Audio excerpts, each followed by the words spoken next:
Pasado alas 7 ng umaga nitong Sabado, nagpaparamdam na ng kanyang puot ang bagyong Pepito. Inay! Kahit kasi nasa karagatan pa ito,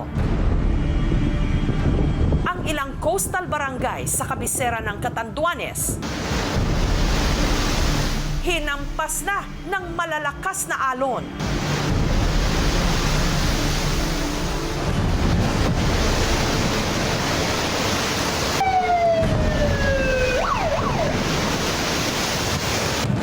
Ay, Diyos ko Lord.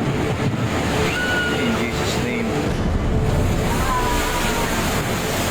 Around 6 a.m., medyo umaangat na yung tubig. Simpleng baha lang siya, parang simpleng apaw lang. Ay, grabe na po. Grabe na. Ini ba ko na yung tol. Biglang tumataas na yung dagat hanggang sa bumabaha na dun sa buong Boulevard area.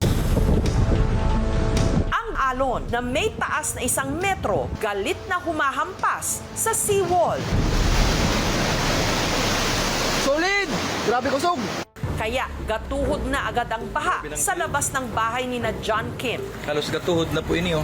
Yung taas po ng alon halos lagpas po sa bahay. 3 to 4 p.m., medyo umangat na po talaga siya. Lumebel na siya dun sa mismong seawall. Nakita ko yung mga kapitbahay namin, sira-sira na talaga yung mga bahay. Ito na yung damage. Pero, ayan po, yung mga bahay sa area. May storage room din kasi ako dun sa area. Chinek ko na rin. Talagang sira na po talaga siya. Ang mga otoridad nagsagawa agad ng preemptive evacuation. Sina John Kim, pansamantala munang nakisilong sa isang inn. Ayaw na raw kasi nilang maulit ang naranasan nilang bagsik ni Bagyong Rolly taong 2020. Oh, boss! Dahil palat muna. Pati ang bayan ng Tiwi sa Albay, nagmistulang dagat nung pumasok ang tubig sa mga kabahayan. Oh, boss! Dahil palat muna.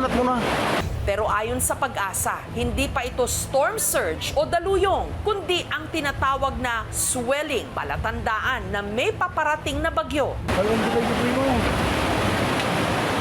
Ang bangkang ito naman, parang laruan lang na inanod ng tubig.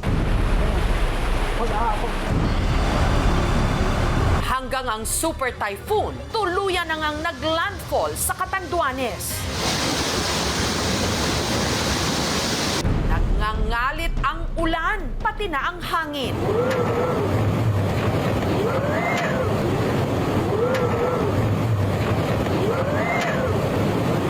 Kinabukasan, bumungad ang epekto ng bagyo. Nagkalat ang mga sirang puno sa daan, ang mga bahay, para lang winalis. Yung aftermath ng bagyong Pepito sa bahay namin, nawala yung kalahati ng bubong. Ayon kasi sa Japan Meteorological Agency, ito yung first time na nagkaroon ng 4 na named storms sa may West Pacific Ocean, kung saan naapektuhan nga ang Pilipinas, na magkakasunod at sabay-sabay na nag-i-exist. May tuturing natin siya na unusual dahil hindi pa siya nangyari in recent years, in the recent decades.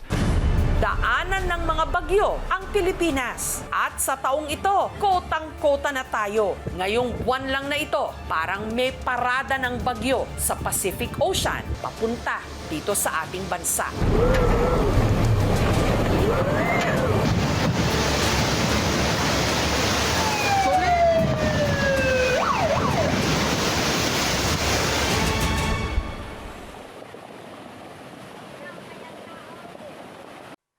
Thank you for watching, mga kapuso. Kung nagustuhan niyo po ang videong ito, subscribe na sa GMA Public Affairs YouTube channel.